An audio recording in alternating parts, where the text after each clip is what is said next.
John 15. Jesus, the true vine. I am the true grapevine, and my Father is the gardener. He cuts off every branch of mine that doesn't produce fruit, and he prunes the branches that do bear fruit so they will produce even more. You have already been pruned and purified by the message I have given you. Remain in me, and I will remain in you. For a branch cannot produce fruit if it is severed from the vine, and you cannot be fruitful unless you remain in me.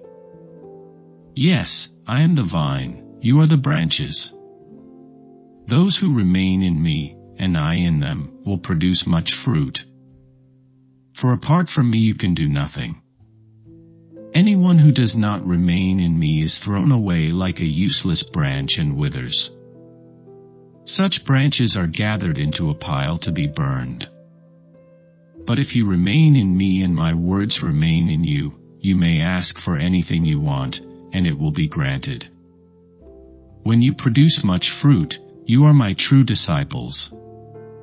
This brings great glory to my Father.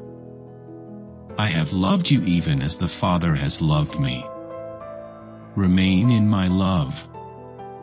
When you obey my commandments, you remain in my love, just as I obey my Father's commandments and remain in his love.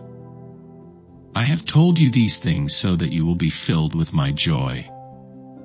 Yes, your joy will overflow. This is my commandment: love each other in the same way I have loved you.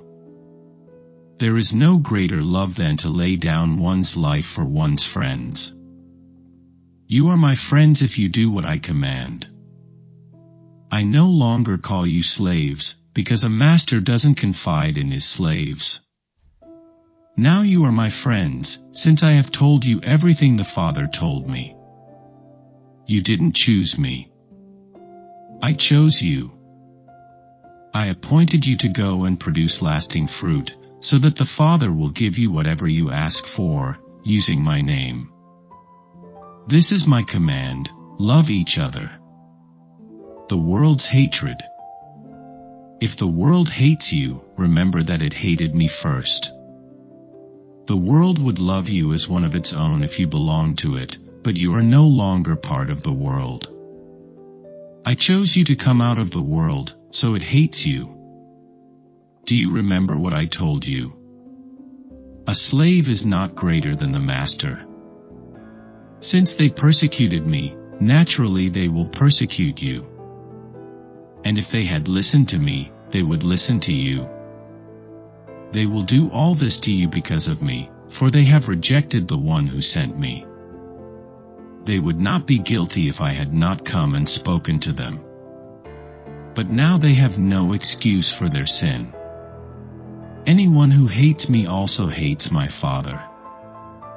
If I hadn't done such miraculous signs among them that no one else could do, they would not be guilty. But as it is, they have seen everything I did, yet they still hate me and my Father. This fulfills what is written in their scriptures: they hated me without cause. But I will send you the Advocate, the Spirit of truth. He will come to you from the Father, and will testify all about me. And you must also testify about me, because you have been with me from the beginning of my ministry.